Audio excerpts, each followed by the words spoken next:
So you're on a day hike and you ran out of water. Drinking your own pee shouldn't be your first option. Just saying.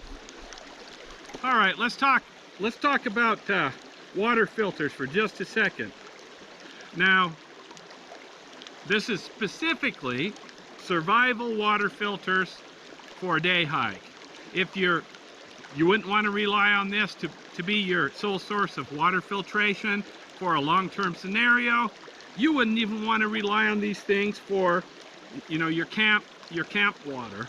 But anybody that's ever hiked for long distances, done long day hikes, you know that you can pack, hell, I've packed 2 gallons of water into some places before and didn't have a drop when I was done. So you can go through water, especially in a really hot, dry place, you can go through water really fast.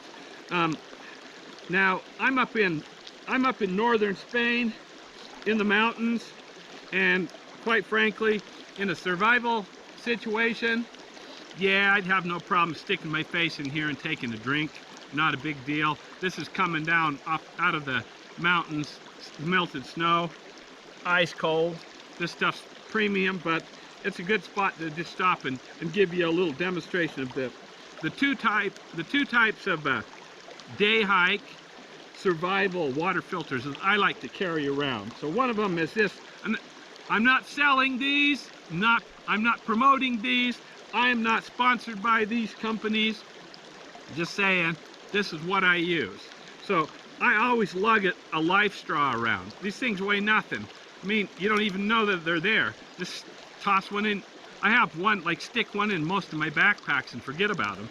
So if and when the time comes, yeah, you can drink some water. I've used this before in really questionable water, some nasty, murky crap.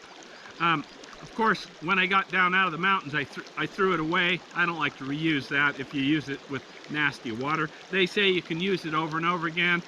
I wouldn't do it. It's a survival filtration system. So the life straw, you basically pop the end off. There's a little water intake. Pop the straw off the top. There's your suction. You get down in the creek. You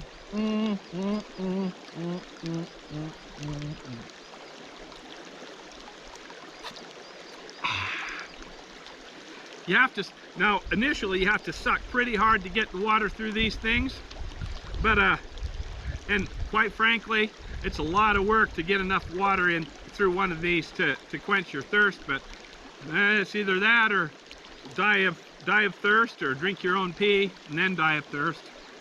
If it comes down to that, not a bad little filtration system.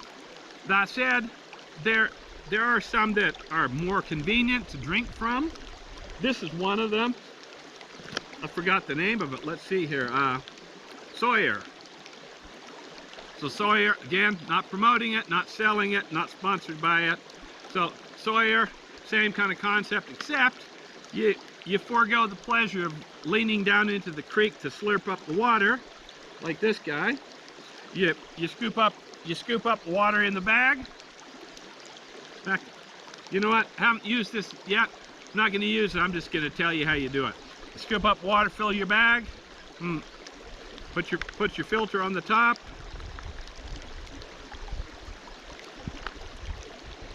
Pop up the little suction. There you go. Even have a handy straw. Look at that. Like drinking a milkshake. Then you just squeeze it.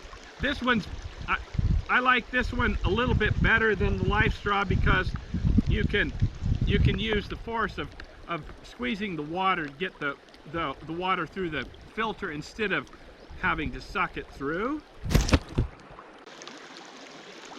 All right, sorry you just fell in the creek. Hope you like that bath. If my GoPro's a little gurgly, sorry about that.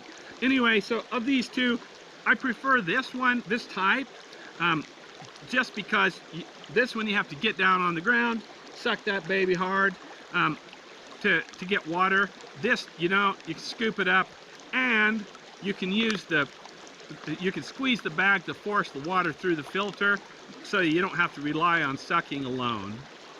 And if you rely on sucking alone, Well, I'm not here to judge.